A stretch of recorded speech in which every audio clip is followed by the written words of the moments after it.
என்ன பார்க்குறீங்க? என்ன யோசிச்சுட்டு இருக்கேனா? டிசீஸே வரக்கூடாது அப்படின்னா, இந்த விஷயங்கள்லாம் நம்ம ஃபாலோ பண்ணுறோமான்னு யோசிச்சுட்டு இருக்கேன். இந்த விஷயம்லாம் ஃபாலோ பண்ணால் டிசீஸே வராதுங்க. என்னன்னு கேட்குறீங்களா? வாரத்துக்கு 2 டைம் எண்ணெய் தேய்ச்சி குளிக்கிறீங்களா? தலையிலேருந்து கால் வரைக்கும் நல்லெண்ணெய் தேய்ச்சி ஒரு 15 மினிட்ஸ் to 20 மினிட்ஸ் ஊற வச்சு வெதுவெதுப்பான தண்ணியில் குளிச்சுட்டு வரீங்களா?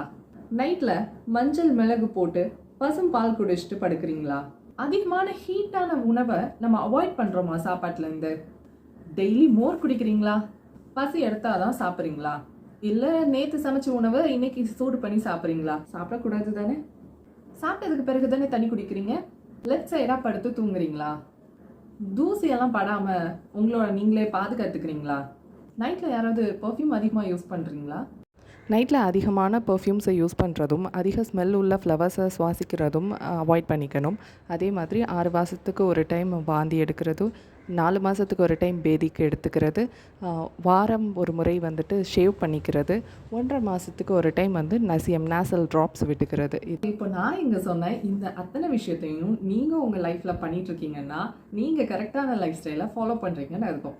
டிசீஸ் உங்ககிட்டேருந்து ரொம்ப தூரமாக தான் இருக்கும். யார் பண்ணலையோ நீங்கள் எல்லாருமே இதை கண்டிப்பாக ஃபாலோ பண்ணுங்கள்.